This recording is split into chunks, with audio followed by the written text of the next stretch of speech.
I have been getting more and more questions about my topic for this video, which I hope is not too late by the way. It's maskne. What it is, what causes it, what can we do about it, and my recommendations. Hello everyone, I am Dr. Gaile Robredo-Vitas and I'm a board-certified dermatologist.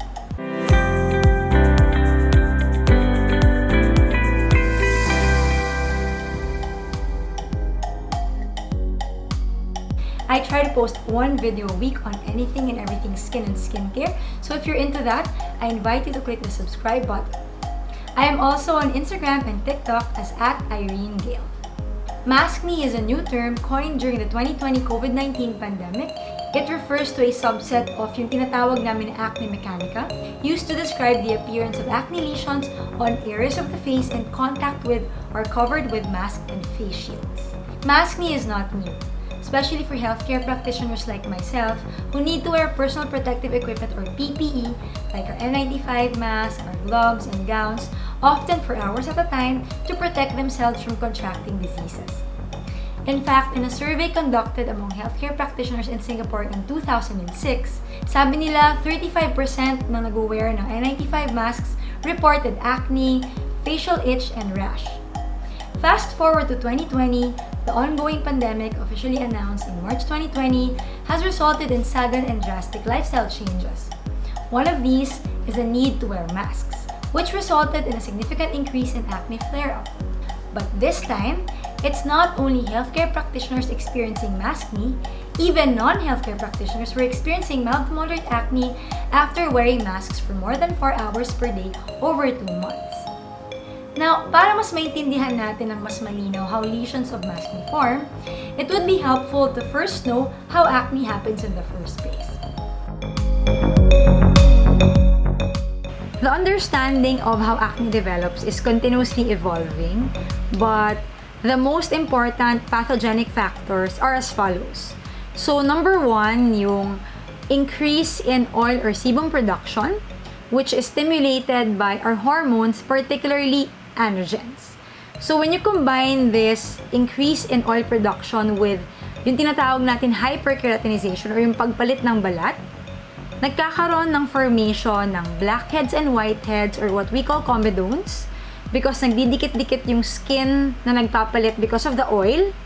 And to add to that, yung bacteria that normally live on our skin called Cutibacterium acnes proliferate or increase in number because they are oil-loving, and this in turn triggers a cascade of inflammatory responses from our body that causes yung tinatawag natin na pimple.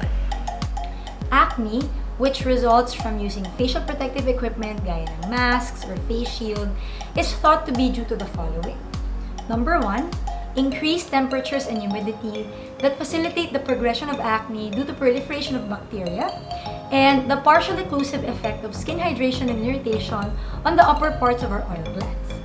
This in turn leads to number 2, the swelling of our keratinocytes or skin cells, leading to acute blockage of our skin barrier.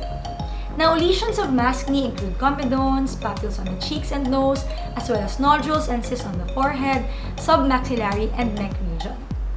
Ngayon, wearing masks for long hours causes maskne. And this is said to be due to the following. Number 1, the type of mask used. Is it disposable, reusable, or washable?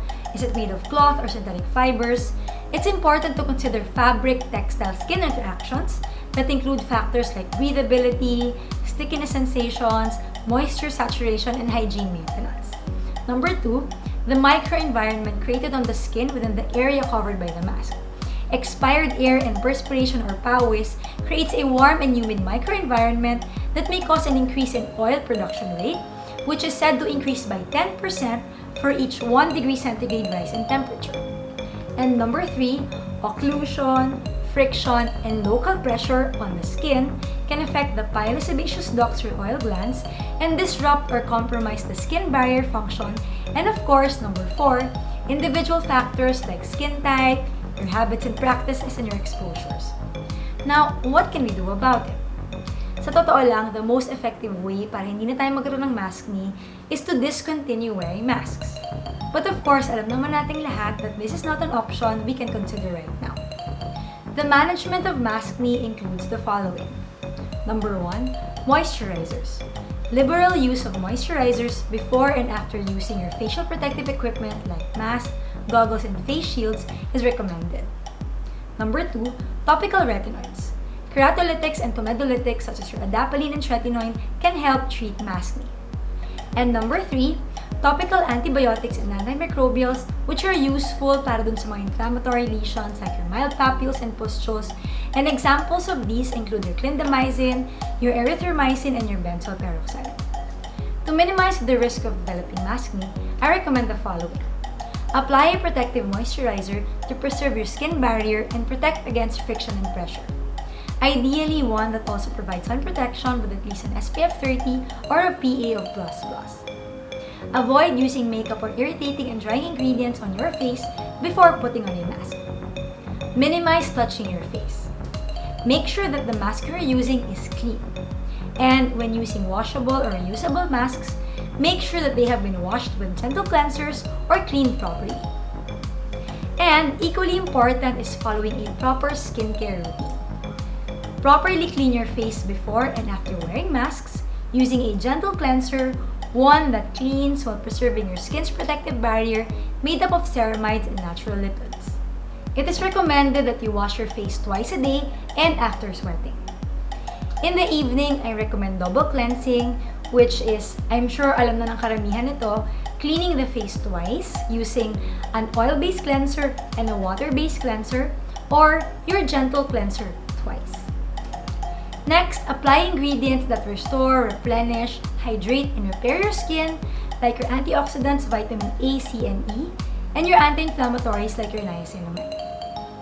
Another option is to exfoliate to prevent accumulation of oil, debris, and dead skin cells, and to encourage production of new ones. Example of exfoliants that work well with maskne include your salicylic acid, which is an oil-loving anti-inflammatory ingredient that clears out dirt and debris and dissolves keratin plugs and comedones. Another example would be your alpha-hydroxy acids like your glycolic, lactic, and mandelic acids. And lastly, wag nating kalimutan sun protection with protective clothing, seeking shade, and sunscreens that you're willing to use regularly and consistently. And finally, when in doubt or when your maskne is not responding to treatment, don't hesitate to consult an expert such as a board-certified dermatologist. So this ends my short video on maskne. I hope na nalinawan kayo and that you know more or less what you can do, especially dun sa mga meron ng mild to moderate lesions. If you have any questions, comments, or if you want to clarify anything, please feel free to mention them in the comment section below. I will try to answer most of them as soon as I can. And of course, hindi ko makakalimutan, if you like this, if you learned something from it, please don't hesitate to click the like and subscribe. And I'll see you again in my next video. Bye!